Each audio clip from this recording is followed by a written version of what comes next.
오늘 10분 메시지 46번째 나갑니다. 창조주 하나님. 사실 우리가 언약 잡은 자가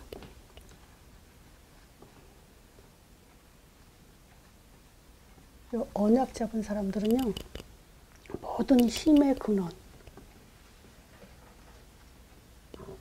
근원이 바로 창조주 하나님께 있어야 됩니다. 말하자면 지금 우리가 믿는 하나님은 창조주 하나님이에요. 근데 그냥 하나님이 아니에요. 근데 창조주 하나님이라고 믿는 것과 늘 생각하는 것과 그냥 하나님을 생각하는 것은 달라요. 그래서 이번부터는 내 안에 계신 하나님은 창조주 하나님이다. 여기에 좀 뿌리 내리길 바랍니다. 이 창조주 하나님이라는 것은 바로 우리가 창세기 1장, 2장 세상 만물을 창조하고 인간을 창조하신 그 바로 창조주 하나님이죠. 근데 창세기 3장 1절에서 6절 이 인간 근본 문제죠. 이 원죄로 말미암아 이 창조주 하나님과 단절이 됐어요.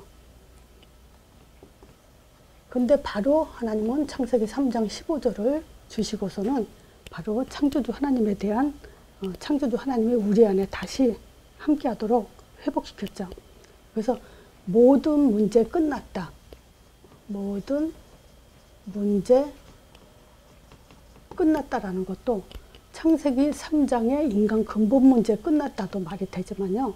사실 창조주 하나님이 내 안에 들어오심으로써 함께 하심으로 모든 문제 끝났다. 이렇게 들어가야 됩니다.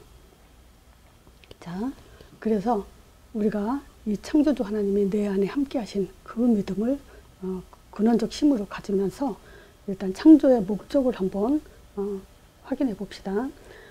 창조의 근원이 되는 거. 근원이 되는 건 뭐냐면 하나님이 우리에 대한 사랑이에요. 자, 하나님은 우리의 사랑의 교제를 위해서 우리를 창조하신 거예요. 즉 말하자면 임마누엘이죠. 사랑의 교제란. 자, 이사야 43장 21절에 보면요. 이제 본문을 제가 이사야 43장 21절로 잡았죠. 이 백성은 내가 나를 위해서 지었나니 나의 찬송을 부르게 하려 합니다. 이게 하나님의 목적이에요. 지금 말하자면 창조주 하나님이라고 했을 때 우리는 피조물이죠. 그러면 나를 창조하신 하나님을 우리는 찬양하고 경배하고 그렇게 감사하며 살아야 하는 존재로 그렇게 창조하신 거예요. 그래서 자, 우리가 한번 보세요.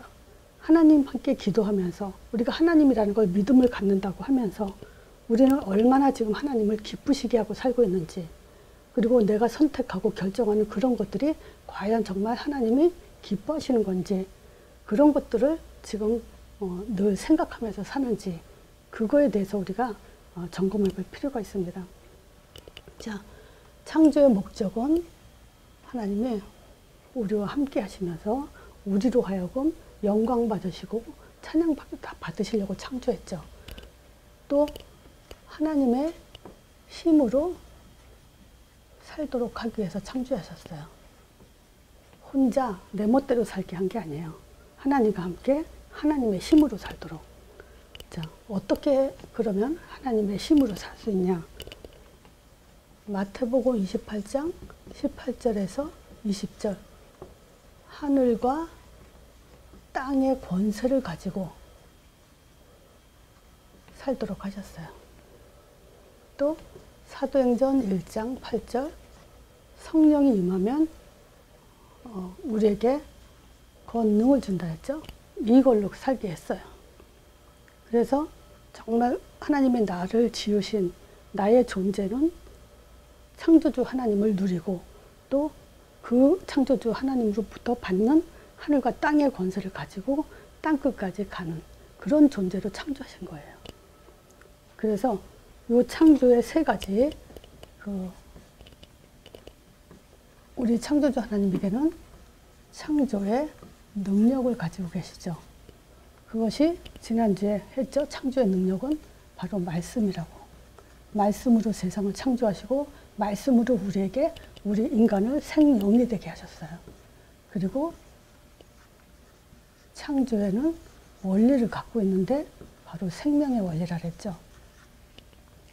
자, 이 생명의 원리는 절대 바뀔 수가 없어요. 법적인 원리이기 때문에. 그래서 물고기는 물속에 살아야 되고 새는 공중에 살아야 돼요.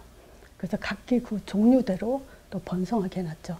그래서 인위적으로 번성시키는 거는 그거는 창조 과학적으로 이제 사실은 창조주 하나님을 파괴하는 행위가 되죠. 자, 또 창조에는 비밀이 있죠. 인간만 하나님의 형상대로 창조하셨죠. 자, 그래서 말씀이 창조의 능력이고 하나님은 이 생명의 원리대로 세상을 만물을 움직이고 계시고 또 인간만 자기 형상대로서 함께 하시고 인도하시고 응답받게 창조하셨죠. 근데 요 말씀은 바로 그리스도를 말하죠. 생명의 원리도 그리스도에 있고 인간도 그리스도의 기능을 가지고 선지자 제사장 왕적 기능을 갖고 살게 하셨죠. 그래서 하나님은 창조주시지만 사실은 그리스도가 창조의 능력이고 그리스도가 생명의 원리고 바로 인간만 하나님의 형상대로 지은 그리스도가 바로 인간에 대한 비밀이죠. 자, 그래서 요거를 다시 말씀이 육신이 돼서 말씀이 육신이 되신 하나님의 아들, 요게 지금 하나님이 가장 우리에게 영광 받으시고 기뻐하시는 바로 이 복음이에요. 그래서 십자가 피로 우리에게 구원을 주시고 부활의 능력으로 사단 권세 깨뜨리시고 또 그 예수 이름 부를 때 우리한테 성령을 보내주시고 그 성령이 내주될 뿐만 아니라 우리에게 권능으로 임해서 땅끝까지 증인되게 하셨죠.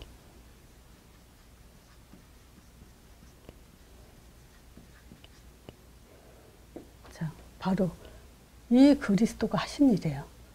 이 그리스도 이름으로 예수 그리스도 이름으로 성령 보내시고 이것을 증거하도록 그렇게 창조하셨죠. 그렇게 해주셨죠. 자, 그래서 창조주라고 하나님이라고 할 때는 이 그리스도를 모르면 창조주 하나님 아무리 불러도 그건 창조주 하나님이 아니에요. 이 그리스도를 모르면 창조주 하나님과 나와는 상관이 없어요. 그래서 이 복음 5가지가 창조의 능력이고 이 복음 5가지가 창조의 원리고 이 복음 5가지가 창조의 비밀이에요. 그래서 이 말은요 아무나 알아듣지 못해요. 자, 그래서 우리는 사실 날마다 분초마다 창조주 하나님의 역사가 일어나고 있어요. 요게 계속되고 있다는 걸 믿으셔야 돼요. 이 믿음이 없으면 우리는 병들게 돼 있어요. 그래서 심 중에 심, 근원적 심 중에 심이 뭐냐? 내 안에 창조주 하나님이 날마다 분초마다 역사하고 있다는 거. 이 사실을 믿으셔야 돼요. 그래서 무슨 심이냐? 그리스도의 심이다. 선지자 제사장 왕적 기능이 그 심이 지금도 우리가 예수 이름 부른 자에게 계속 역사가 일어나고 있는 거예요. 그래서 요게 바로 찬양이에요. 그래서 하나님 찬양합니다가 아니라 그리스도를 찬양하는 것이 바로 창조주 하나님을 찬양하는 거예요. 그걸 아셔야 돼요. 그 예수 그리스도 하나님의 아들이 아니고는 하나님을 찬양할 방법이 없어요. 자, 그래서 지금 만약에 지금 내가 질병 속에 있다. 어떤 고통 속에 있다. 어떤 문제에 막혀서 문제로 지금 어려운 가운데 있는데 창조주 하나님을 믿으라고 하는데 이것이 내가 어떻게 믿어지겠는가. 그러면요, 요걸 가지고 지금 이 복음 5가지로 제가 지금 써놨거든요. 저걸 가지고 복된 소식을 가지고 계속 마음속에 그걸 하나의 뭐랄까 개인화를 시키세요. 계속 딴 생각하지 마세요. 생각한다고 아프다고 그것이 없어지는 게 아니고 생각을 바꾼다고 바꿔지는 게 아니에요. 집어넣어야 바뀌어져요. 그래서 복된 소식을 개인화를 하는데 왜 더 해야 되냐면요. 우리가 지금 이렇게 살도록 했잖아요. 하늘과 땅의 권세가 권능 갖고 땅끝까지 가게. 이심으로 살아야 되는데 이거 못하잖아요. 땅끝까지 갈 수 있는 내용도 없고 권세가 누구한테 나오냐면요. 땅끝까지 개인화가 된 사람을 개인화가 된 사람한테 하늘과 땅의 권세를 주는 거란 말이에요. 그러면 그게 시작이에요. 요 복음을 가지고 지금 질병 속에서도 저 복음을 가지고 복된 소식을 또 고통을 갖고도 복된 소식, 문제 갖고도 복된 소식을 가지고 계속 개인화하세요. 복음, 개인화. 그러면 이심으로 사는 날이 시간표가 옵니다. 반드시. 그건 절대 내 말이 아니라 하나님은 그렇게 만들었어요. 그런 원리로 살게 했어요. 그게 하나님의 능력이에요. 아무나 할 수 있는 건 아니에요. 그걸 믿으셔야 됩니다. 자, 오늘 46강 창조주 하나님 이걸로 마치겠습니다.